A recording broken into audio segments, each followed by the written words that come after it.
Hi, welcome to Frankie's First Foods, vlog number 6.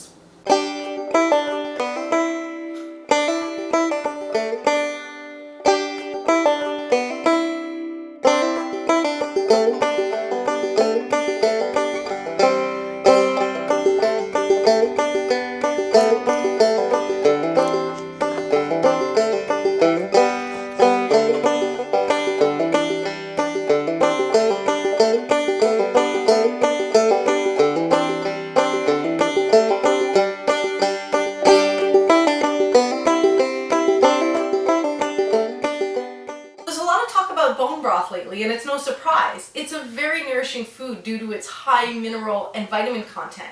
It's also very healing on your GI tract, and it helps boost your immune system. So it's a really great food to incorporate in your diet this time of year, especially when everybody's getting either colds or flus or all the viruses that are going around.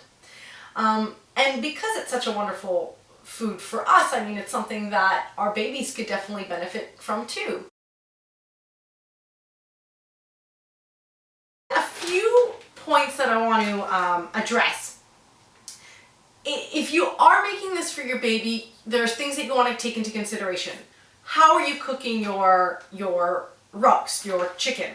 So for instance, I tried to really use little ingredients as possible. Obviously it was for my family, my father-in-law was over, want to make it tasty, but considering that this is going to be what Frankie's going to be getting, you know, from the bone broth that I'll be giving her later, I didn't want to add too much salt, oils, things that she has no use for at all at this moment in life.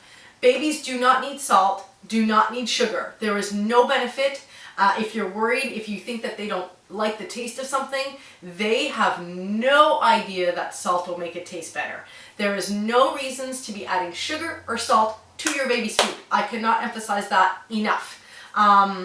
If you want it to be, you think it should taste sweeter because the broccoli is pretty bland. They don't know what broccoli is supposed to taste like. They don't know, it's us that have these bad habits already. Let's get them off to the great start and realize that they don't have to have salt and sugar to enjoy their food. There's so much flavor in foods. It's just that we've created these bad habits thinking that we need to add certain things to our food to make it more enjoyable. Let's get our babies off to the best start possible and leave all that junk out of their food.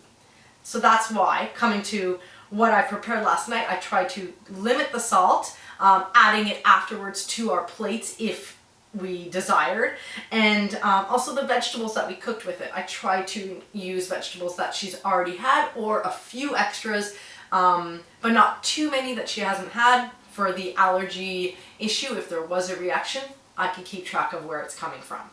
So taking all that into consideration, I'm just going to put that in here. I'm just going to dump the bones right in. There's still a lot of meat on there. We tried to get most of it off, but one thing that you want to do is you also, from what I've been reading, is sometimes when you break the bones and expose the bone marrow, that's also leaking even more nutrients into your bone broth. So that's a really good idea as well. So I'm just going to go ahead and dump my carcass in here with some of the vegetables that it was cooked with last night. One thing that I love to do is I have a bag here that's from my freezer. So these are all the scrappings of food that I've been cooking with. So carrot peels, for instance, are really, really great. I always save the peels after they've been washed. And even onion peel, if you have garlic peels, if you have potato peels, again, trying to have only organic. And a little bit doesn't add too much flavor, but if you have a lot like this adding to your broth, it can actually add a lot of flavor, and you're using up these scraps at the same time, which is wonderful. Less waste. Okay, so you want to fill your pot right to the top where everything's submerged. So that's a pretty good amount. And of course you want to use the cleanest source of water that you have. Okay, so now my bone broth has been cooked in the slow cooker for about 12 hours. It's cooled, and now I'm ready to jar it. So really big mason jars are wonderful, or any glass containers that you have.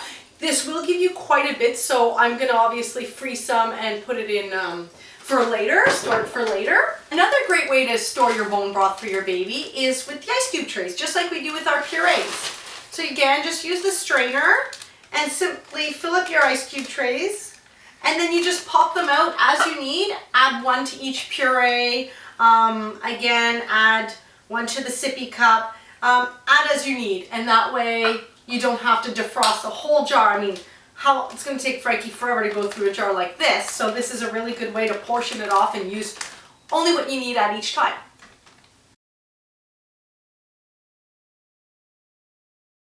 Tiens, tu veux encore plus?